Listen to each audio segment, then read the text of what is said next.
E aí que a gente foi brindado por um decreto do presidente Donald Trump que coloca ali os 40% adicionais, o que deu o total dos tais 50% que a gente estava falando, o dia que a gente teria ali nos 50% no final das contas, para a nossa economia se deliciar maravilhosamente bem, a gente ter aí esse problema que no final das contas deixou de ser econômico, virou ideológico.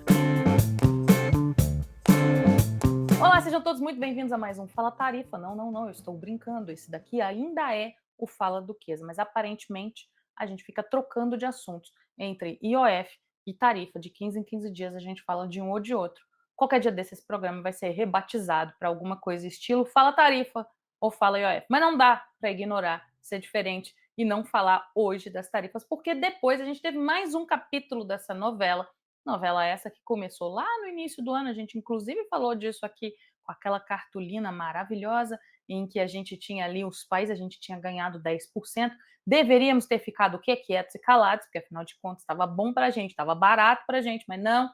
A gente foi lá caçar confusão, a confusão virou política e ideológica, saiu do campo das ideias da economia. E aí que a gente foi brindado por um decreto do presidente Donald Trump que coloca ali os 40% adicionais, o que deu o total dos tais 50% que a gente estava falando, o dia que a gente teria ali nos 50% no final das contas, para a nossa economia se deliciar maravilhosamente bem, a gente ter aí esse problema que no final das contas deixou de ser econômico, virou ideológico. Tem um monte de gente nessa briga, mas a gente já sabe que Donald Trump costuma fazer o quê? Voltar atrás em muita coisa. Eu acho que no final das contas a diplomacia brasileira se apoiou nisso daí. Olha, no final das contas a gente vai tentar ali, no final das contas a gente vai esperar ele fazer alguma coisa que pode ser que ele volte atrás. Uma estratégia meio kamikaze de deixar ali mais para os bastidores, mais para as relações comerciais, mais uma ponte que foi construída principalmente pelo vice-presidente Geraldo Alckmin ali entre o setor produtivo e o governo americano. Enfim, o que aconteceu é o que a gente vai comentar agora com essa matéria. Pode colocar na tela. Então vamos falar de tarifaço de Trump, que deixou de fora laranja, celulose e Embraer, né? Itens ali, alguns itens ali relacionados à aviação. É muito interessante, sabe por quê? Porque a essa altura do campeonato eu acho que já dá para a gente trocar o ordem e progresso por cada um por si, porque afinal de contas parece que é assim que esse país vai funcionar a partir de agora. O decreto do governo americano trouxe 694 exceções, 694 exceções ao aumento ali dessa tarifa para 50%. Então, 694 produtos ficaram de fora ali nessa famosa recuada de Donald Trump, que a gente já sabe como é que funciona. Ficaram de fora ali alguns produtos que ainda são extremamente importantes na pauta de exportação brasileira, que são aqueles relacionados especialmente com carne, café, alguns itens que ficaram de fora, maquinários, não foram todos os maquinários que foram contemplados. Então a gente ainda tem essa questão, mas o que a gente pode entender que foi aqui utilizado, né, nessa negociação, principalmente do governo? Aparentemente, o governo resolveu não negociar, vamos dizer assim, às claras, não foi uma negociação feita ali pela diplomacia, onde o governo tomou frente das coisas, mas aparentemente a estratégia de viabilizar um caminho entre as empresas brasileiras e o governo americano, entre tentar mostrar, né, qual que seria a pauta ali mais importante para eles e sensibilizar o governo americano, acabou funcionando em partes e a gente não precisou adentrar na questão política, que era uma coisa que poderia ter um problema. A gente estava falando ali de discussão de soberania nacional, de não soberania, aquela coisa da interferência externa no judiciário. Então, tudo isso acabou desembocando, vamos dizer assim, numa lista de exceções que foi muito bem recebida pelo mercado. A Bolsa Brasileira começou a subir a partir da divulgação dessa lista, o que deixou ali os ânimos do mercado um pouco mais calmos, porque afinal de contas, lembrem-se que Donald Trump promete tudo, fala que vai ser amplo e restrito, no final das contas sempre tem uma exceção ali para chamar de sua. E no final das contas a gente teve aí quase 700. O que acontece agora, nesse momento, que a gente tem nesse momento, é que essas tarifas elas entram em vigor já no dia 6 de agosto. 6 de agosto, também conhecida como a próxima quarta-feira. Tudo pode acontecer até a próxima quarta-feira, inclusive nada, porque o próprio documento, o próprio decreto presidencial deixa a linha aberta que essa lista de exceções pode aumentar. Ou, inclusive, o Brasil pode acabar se beneficiando também, que muita gente acredita que pode acontecer com as proteínas e com o café, é ser incluído em alguma lista geral de todos os países, alguma lista de exceção ou de uma tarifa menor para todos os países. Isso é o que pode acontecer, o que a gente tem ouvido.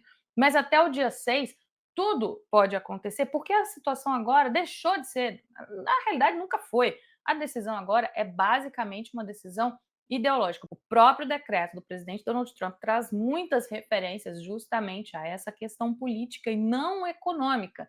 Então, apesar de assinado e apesar dos pesares do que pode acontecer, não deixa de ser ali uma recuada, né, um recuo que pode ser encarado como importante, que tem ali um impacto importante na economia brasileira, mas que a gente não tem garantia nenhuma, nem sobre quanto tempo ele vai durar, nem sobre como ele vai funcionar. Até porque o Brasil pode, né, pode entrar, né, numa discussão sobre os motivos utilizados pelo presidente Donald Trump para elevar, não para sancionar, mas para elevar essas tarifas brasileiras, porque no final das contas, como eu já disse, a gente já disse aqui em vários programas, não estamos falando de uma relação em que os Estados Unidos é prejudicado. Uma relação no Brasil, a relação entre Brasil e Estados Unidos, os Estados Unidos são superavitários e muito em muitas coisas. É lógico que a gente tem ali algumas exceções em setores específicos. Aparentemente, o que a gente vai ter é um cada um por si mesmo, porque o que tivemos não foi uma negociação em termos de país, em termos diplomático, em termos de toda, né, a exportação brasileira, aquela coisa toda. O que a gente teve foram relações pontuais, que aí é lógico que essas pontes foram firmadas sim, e a gente teve uma influência direta política nessas pontes, mas foi praticamente, como eu disse, um cada um por si, não uma relação em bloco.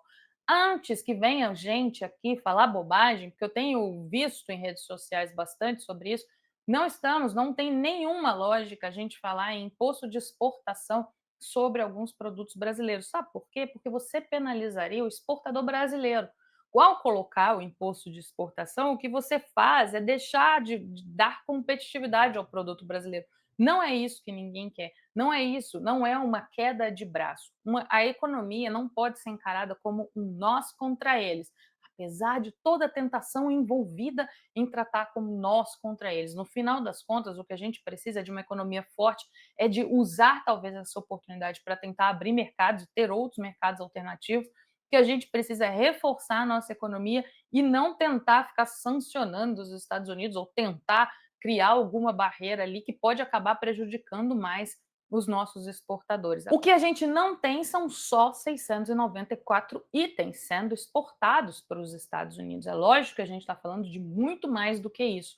E essa negociação ela não pode ser apenas uma mitigação ali de problemas, de riscos, vamos dizer assim, uma mitigação do que seria o impacto da tarifa, porque de qualquer forma a gente vai sentir, nossa economia vai sentir muito. Então, o que a gente precisa aqui agora é tentar essa negociação, é tentar, talvez, como eu disse, o que eu imaginava que seria o caminho natural, que seria um adiamento, parece que não foi a opção nem do governo e nem das autoridades comerciais que têm maior ingerência, que tiveram aparentemente um papel ali para poder negociar mais livremente com os Estados Unidos e não transformar isso em algo de governo. A situação depois acabou levando ali em conta alguns fatores que envolvem big techs, que envolvem sanções específicas ao ministro Alexandre de Moraes. Então é isso, até o dia 6 de agosto tudo pode acontecer, a gente pode de fato ter aí o nosso brinde, a nossa tarifa de 50%, tudo pode acontecer, mas inclusive nada.